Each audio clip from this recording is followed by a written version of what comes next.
Hi,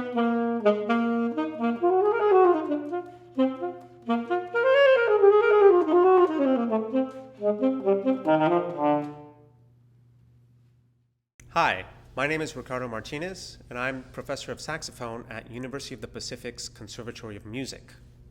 Today I'm here to talk to you about the alto saxophone excerpt of this year's All-State Audition. Bernhard Heiden's Sonata for E-flat, alto saxophone, and piano represents one of the earliest saxophone sonatas written for the instrument. It wasn't the first, but it was certainly one of the first major sonatas. It was written in 1937 and dedicated to Haydn's good friend, the saxophonist Larry Teal. I think this first movement should have an elegant character, not in the sense of being dainty, but more so with this poise. An important factor in establishing the character is the tempo. For the first movement, the marked allegro should be played roughly between quarter note equals 126 and 132. Heiden makes use of several rests in the opening theme that may tempt the saxophonist to breathe more frequently than necessary. It's important to plan out your breaths and try to stick to them. There's a difference between compositional silences and phrase endings. With compositional silences, the composer has written a rest, but it doesn't necessarily indicate that we should stop or breathe. Phrase endings, however, are generally better places to breathe if one can reach those points comfortably, sometimes even if there's no rest. In general, one should plan out breaths according to the shape of the phrase. When a rest is indicated, such as at the very beginning, on the and of one in the first full measure, the phrase should actually continue through the rest. So that doesn't mean to necessarily disregard the rests and sustain through them, but to play through the line with forward momentum. Always imagine the line moving through the silences, even though you are still playing the silences, in order to create a continuous phrase.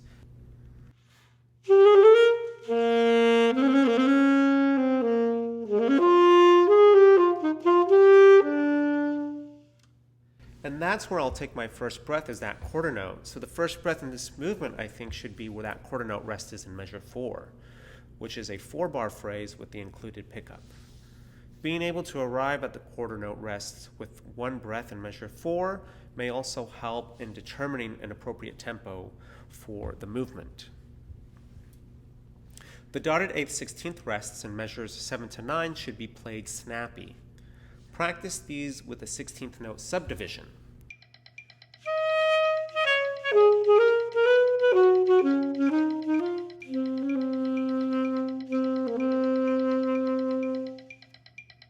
Your next breath after this should take place, I think, at the end of the next 4-bar phrase at rehearsal 1.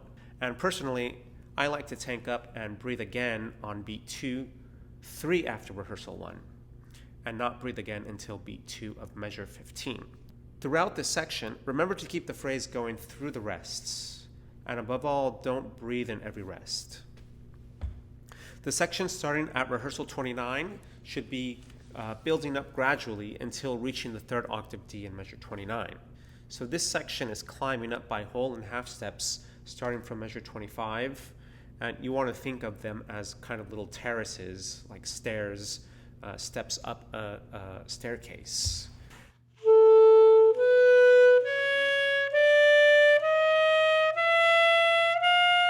And that D is the arrival of that crescendo. So.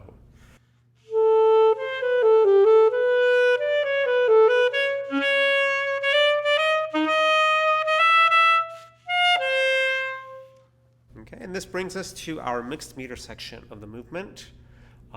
And I would start with trying to count the 8th notes, saying 1 and 2 and 1, 2, 3, 1 and 2 and 1, 2, 3, really trying to internalize the 8th note subdivision. Eventually, you want to go for a 2-beat, 1-beat pattern. So 1, 2, 1, 1, 2, 1.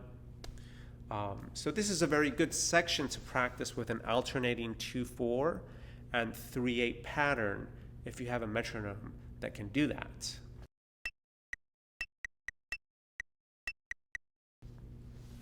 And I think in the 3/8 section of that meter, you want to add a slight little decrescendo on the second half of that when you have the 2/16 notes to avoid the 16th note sounding like a downbeat. And that ends up displacing the emphasis of the meter, and it ends up sounding like a downbeat. So instead of going for the 16th notes, really go for the G on the downbeat of the 3/8. And you see I back away just a little bit from the 16th notes to really fill out the 3/8 meter and give it a sense of hierarchy on that 3/8. 1, 2, 3. Measures 38, 39. The last three gestures should step down in dynamics each time in a terraced fashion. So you have a diminuendo that goes all the way to the beginning of rehearsal 3. And I think by playing these kind of like steps again down a ladder, down a staircase, you can kind of control kind of like knobs on a volume fader or stereo. You can bring it from 3 down to 2, down to 1, making each one progressively softer.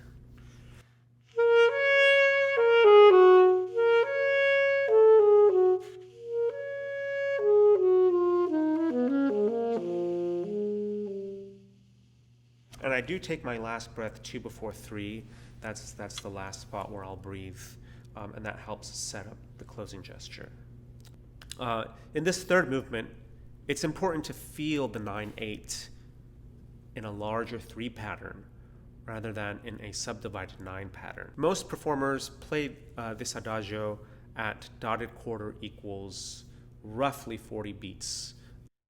My suggestion with the dotted 8/16 rhythm in the first beat, and also when it recurs throughout the adagio, is similar to the first movement, and that is to practice subdividing the first beat into 16ths to accurately place the rhythm. Again, just place that 16th nicely within the subdivided 16th notes. And then once you have that, it becomes just a lilting pattern.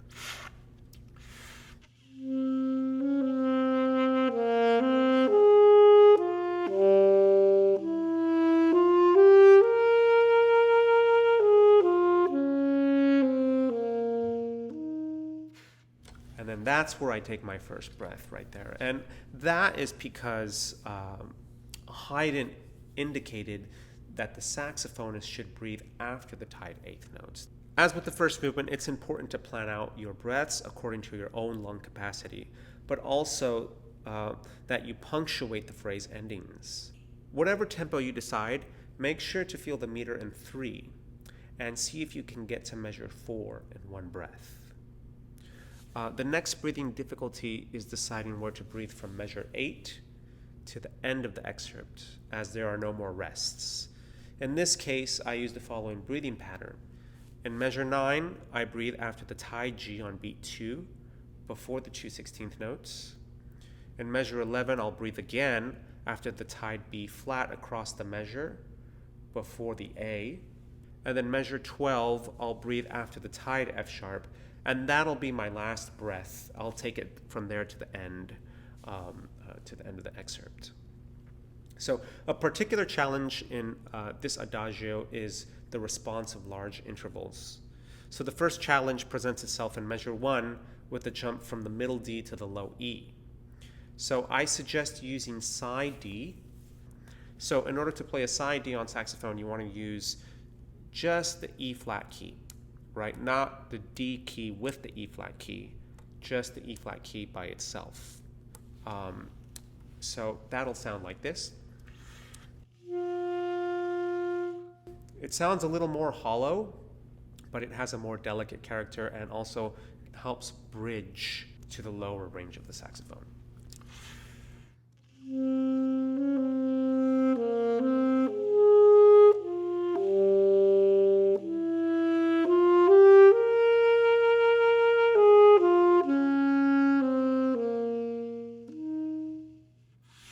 So that side key is really useful. I use it again in the second bar of rehearsal 1. And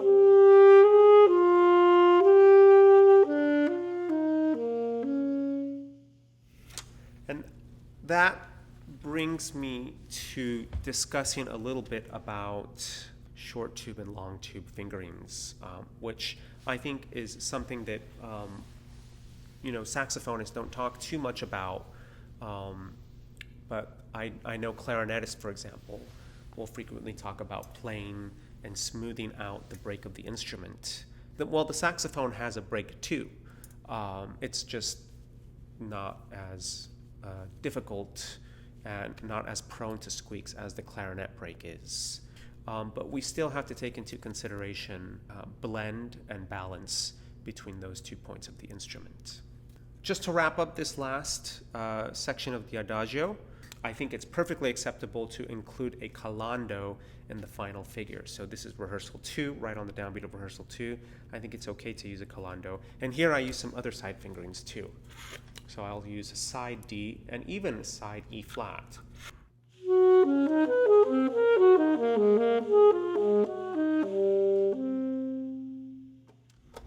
The Presto, starting in measure 28, should not be too fast to begin. So later in the movement, there is a Presto molto vivace. So if you're playing the entire piece, you'd want to make sure to give yourself enough room to get faster and not get stuck at a maximum tempo from the beginning of the Presto. So I suggest a tempo of dotted quarter equals 80 to 88, which I think is plenty fast. And if you have a chance to look at the Presto molto vivace later down the road in rehearsal 13, I think 92 to 96 for the dotted quarter in that section is a good ballpark range for closing out the piece.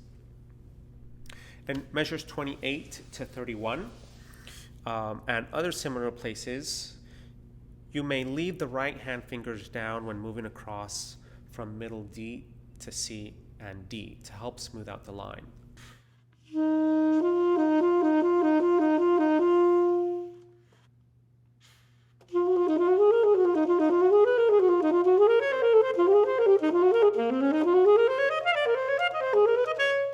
Keep all the eighth notes short and staccato starting from rehearsal 4. You want to make sure that the eighth notes are very crisp.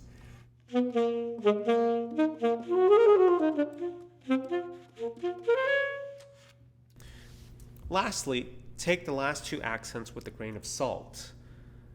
These low notes are easy to play aggressively, and the range of the instrument doesn't need too much emphasis. If you have any questions, feel free to reach out to me via email. Practice smart and good luck.